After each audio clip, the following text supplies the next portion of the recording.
पटना की कुर्सी पर जो कुछ बैठेगा उसको हम उस वक्त तक चैन से बैठने नहीं देंगे जब तक के सीमांचल की जमीन पर बसने वालों से इंसाफ नहीं किया जाए। पूरी धान की फसल बर्बाद हो गई। ये कैसा एमएलए है जो मुआवजा तक नहीं दिला सकता? जाहिर है कोई हमारा मुखालिफ उठकर बोलेगा ओवैसी तुमने क्या किया, हैदराबाद में पानी आया था।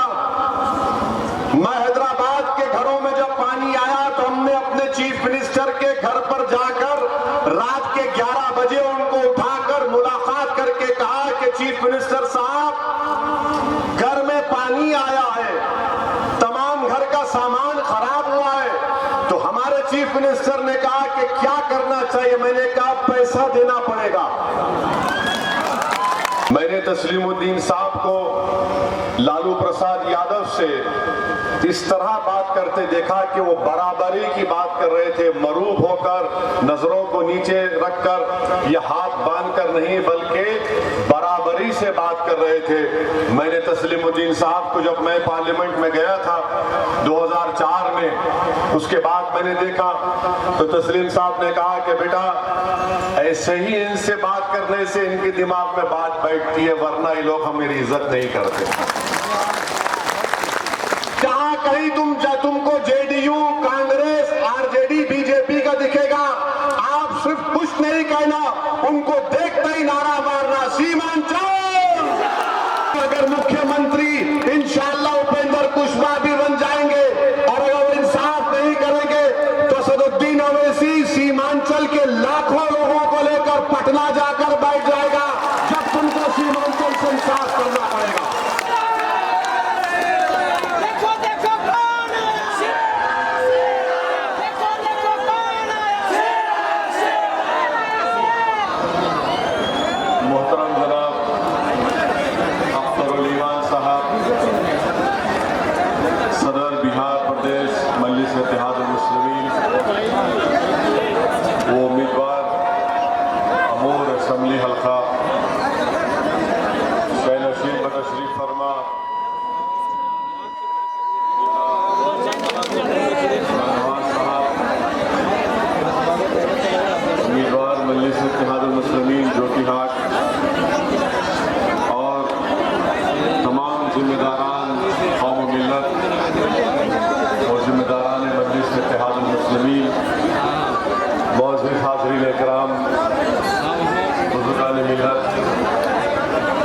मेरी इज़्ज़तदार माँ और बहनों, मैं आप तमाम का शुक्रगुजार हूँ कि आपने अपना कीमती वक्त निकालकर आज के इस जलसे में शिरकत की। मैं सबसे पहले इस बात का तज़किरा करना ज़रूरी समझता हूँ बहैसियत एक जिम्मेदार एक जमात के कि मजलिस इत्तेहादुल मुस्लिमीन ने जो फैसला लेकर मुख्तलिफ असम्बली हल्क़े-जात से अपने उम्मीदवारों को नामज़द किया, उनको टिकट दिया, ये फैसला मैंने तमाम मजलिस के ज़िम्मेदारों से मुशावरत के बाद ये फैसला मैंने लिया है और ये आखिरी फैसला मेरा है। और मैं इसमें शुक्रिया अदा करना चाहता हूँ हमारे हैदराबाद से तशरीफ़ लाए, जो हैदराबाद से मजलिस इत्तेहादुल मुस्लिमीन के ऑब्ज़र्वर हैं, जनाब माजिद हुसैन साहब का, जनाब अख्तरुल ईमान साहब का, मेरे छोटे भाई जनाब आदिल हसन का, जनरल सेक्रेटरी आफ्ताब साहब का।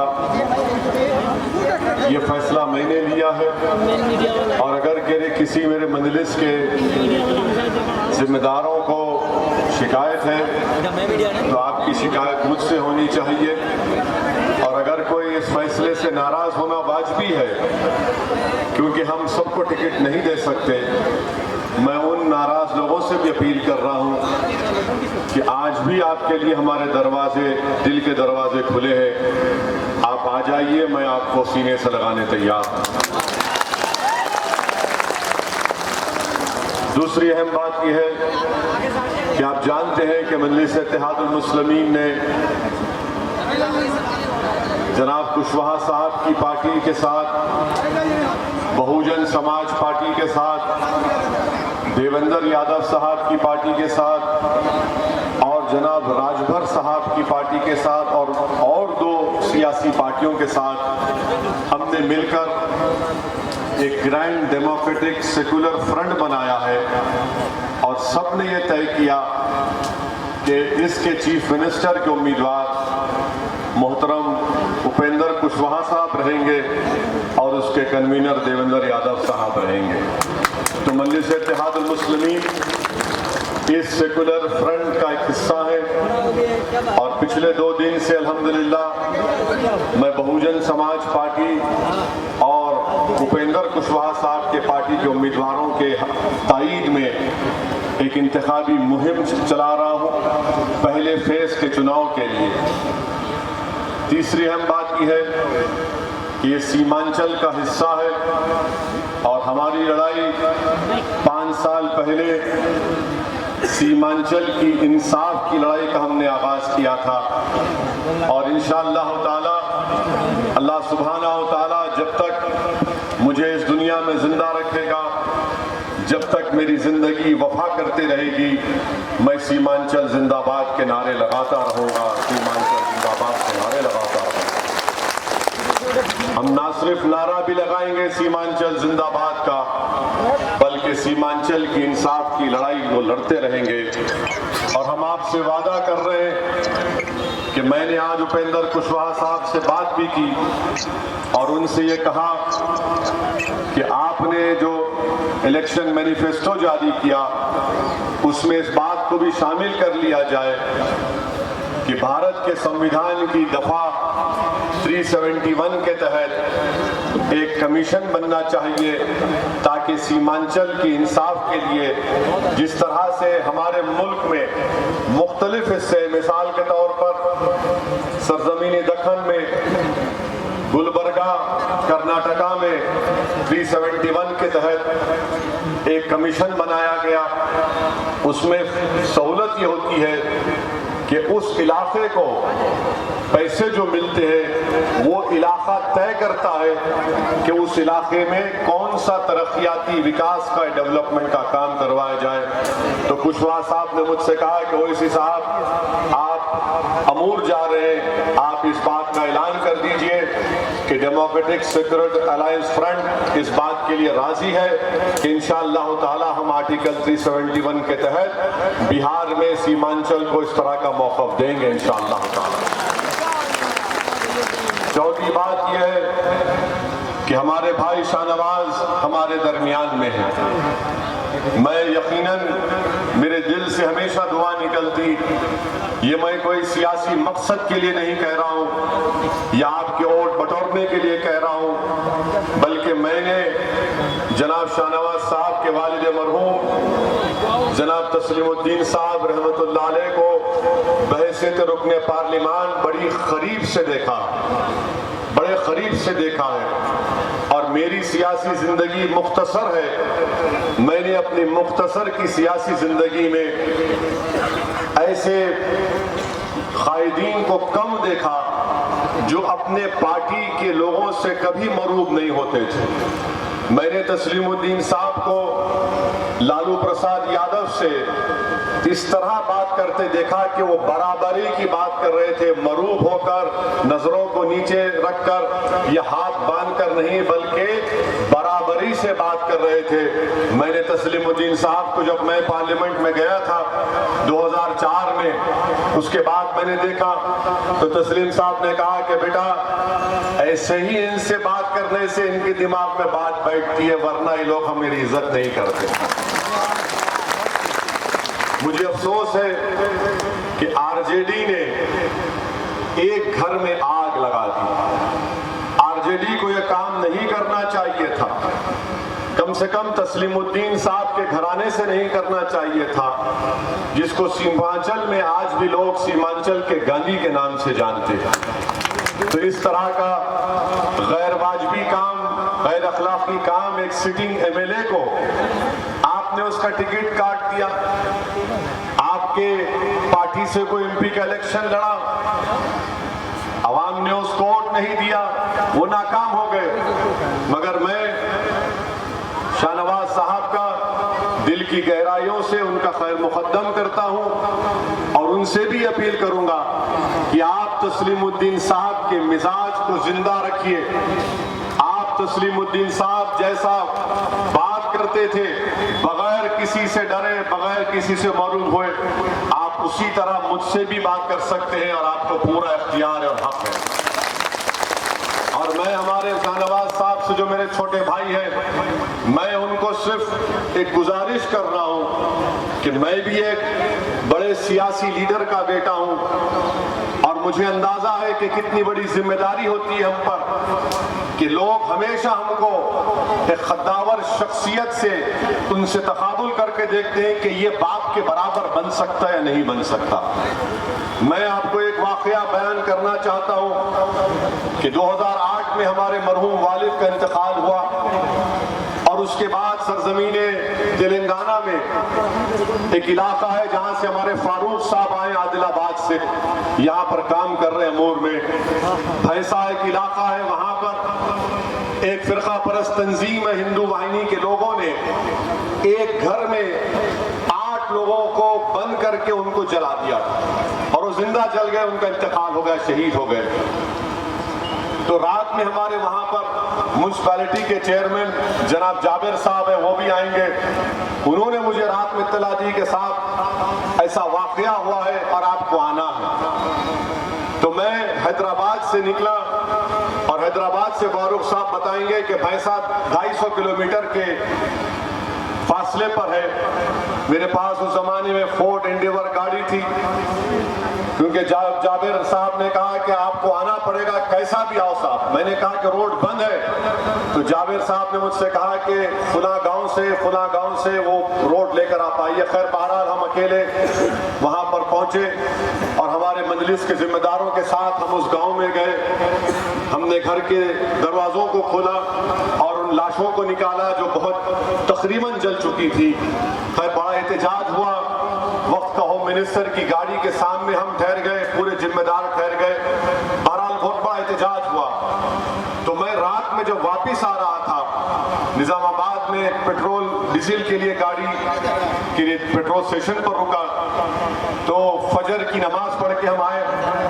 तो नमाज के मस्जिद के सामने से एक ज़ईफ शख्स चलते हुए आए और आकर मुझसे पूछा कि क्या तुम असदुद्दीन ओवैसी हो?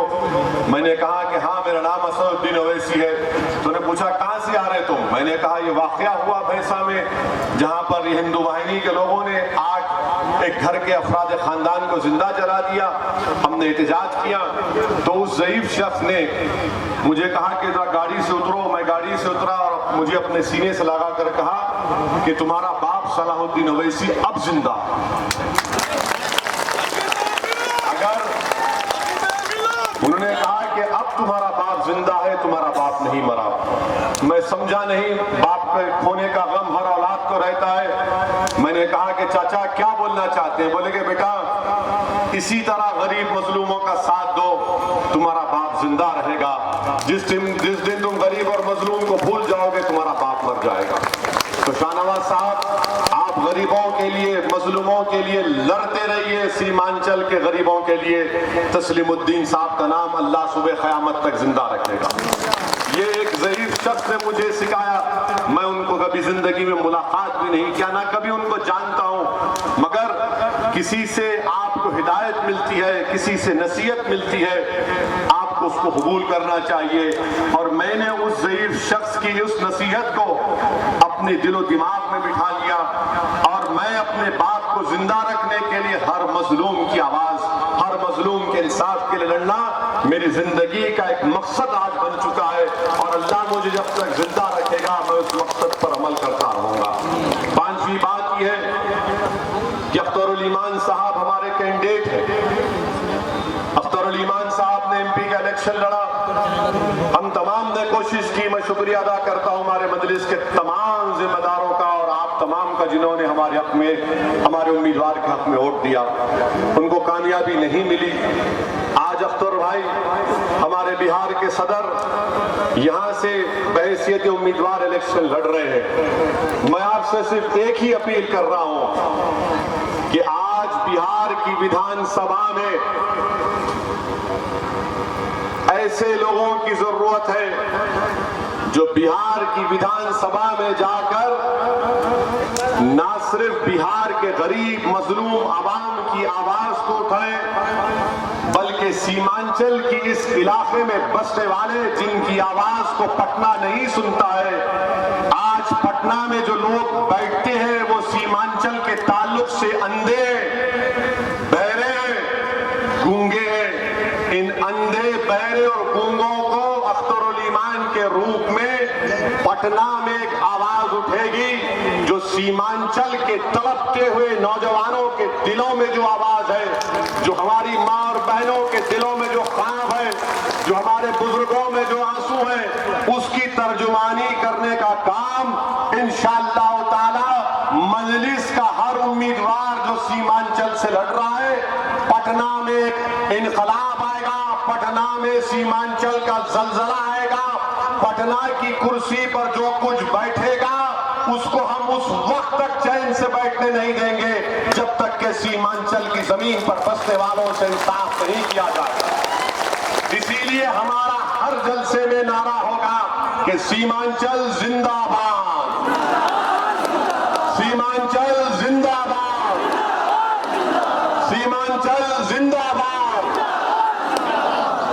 अब अहम बात, आज सातवीं बात यह है कि यहां से आरजेडी के जो उम्मीदवार हैं, 35 साल से वो सियासत में कई मर्तबा उनको आपने अपना विधायक, अपना एमएलए बनाया, कांग्रेस के भी हैं और आरजेडी के साथ भी हैं।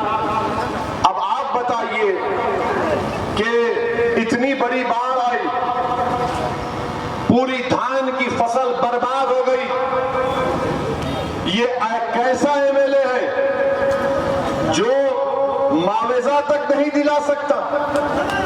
कैसा एमएलए है ये? मुआवजा तक नहीं दिला सकते तो जाहिर है कोई हमारा मुखालिफ उठकर बोलेगा ओवैसी तुमने क्या किया, हैदराबाद में पानी आया था। मैं हैदराबाद के घरों में जब पानी आया तो हमने अपने चीफ मिनिस्टर के घर पर जाकर रात के 11 बजे उनको उठाकर मुलाकात करके कहा कि चीफ मिनिस्टर साहब घर में पानी आया है, तमाम घर का सामान खराब हुआ है। तो हमारे चीफ मिनिस्टर ने कहा कि क्या करना चाहिए? मैंने कहा पैसा देना पड़ेगा। तो लच्छेदार गुफ्तगू ने पैसा देना पड़ेगा। बोले आप जाइए, सुबह तक ऐलान करूंगा। और सुबह में चीफ मिनिस्टर ने ऐलान किया कि एक एक घर जिसमें पानी आया उनको एक घर को 10,000 रुपये दिए जाएंगे। मैंने फोन करके कहा कि आपने ऐलान कर दिया, शुरू कब कर रहे? तो चीफ मिनिस्टर ने कहा क्या आप मेरे सर पर बैठ जाएंगे? मैंने कहा नहीं सर, सर पर नहीं बैठेंगे, आपके सामने आकर कुर्सी डालकर बैठकर आपसे मुतालबा करेंगे।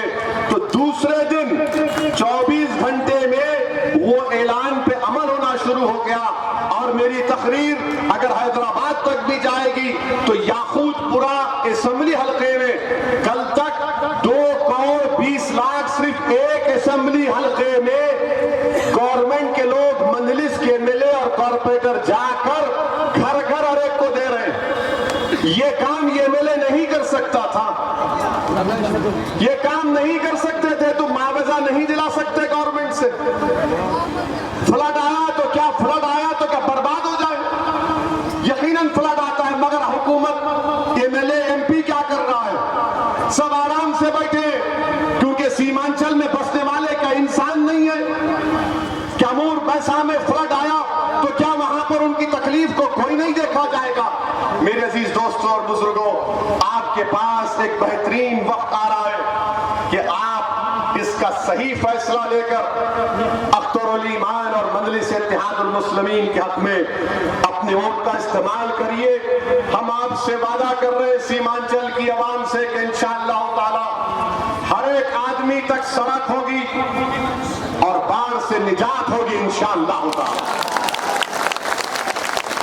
आदमी के लिए सड़क होगी और बाढ़ से निजात होगी।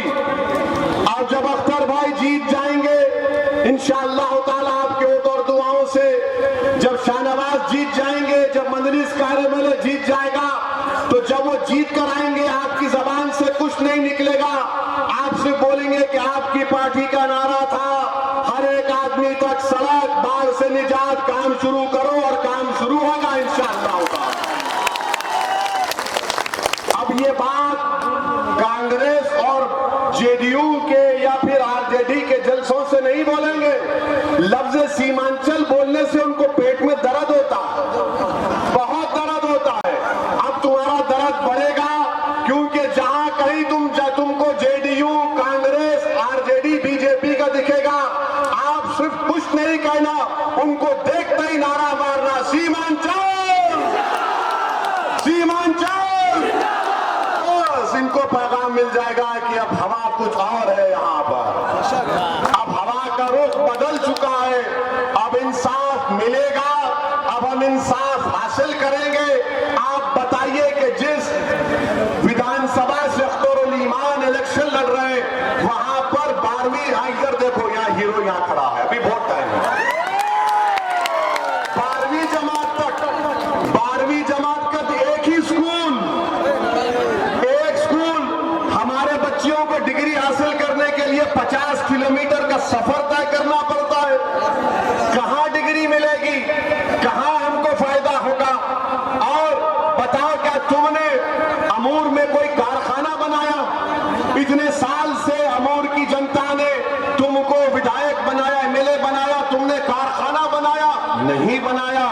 फिर आप ये भी देख लीजिए कि अस्पताल है, डॉक्टर नहीं है, बीमार होते हैं, इलाज नहीं होता है। तो ये 4 काम बड़े अहम हैं।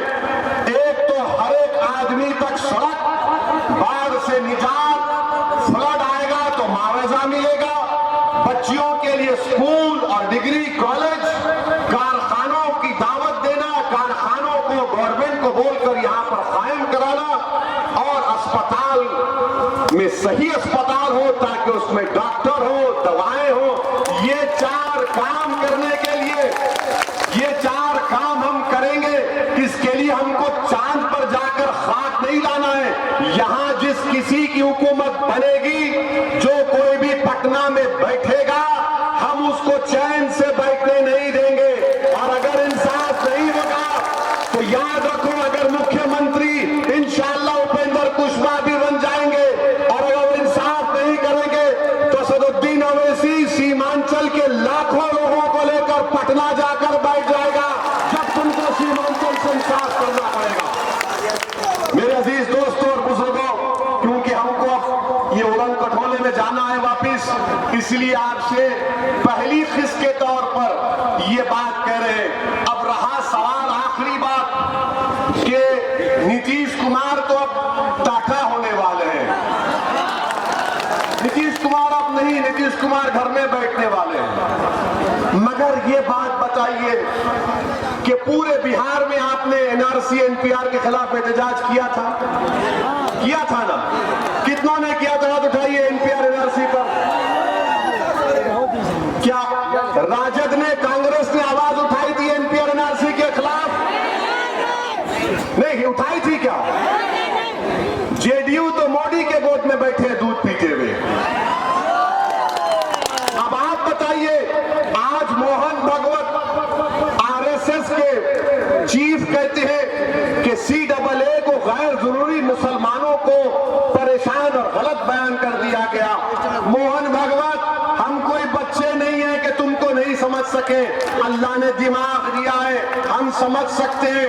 हम जानते हैं कि तुम्हारी साजिश यही है कि सीएए एनपीआर को इस्तेमाल करके भारत के मुसलमानों को, भारत के दलितों को, भारत के आदिवासियों को, भारत के उन गरीबों को जिनके पास कागज नहीं, उनको परेशान किया जाए। और मुझे गुस्सा इस बात का आता है, अफसोस इस बात का होता है कि जब हमारे सीमांचल के इस इलाके में बसने वाले गयूर लोग हैं, चाहे वो गरीब हो, हिंदू हो, मुसलमान हो, दलित हो, कोई हो, सीमांचल को बदनाम करने के लिए कहा गया घुसपैठी है। बताओ क्या तुम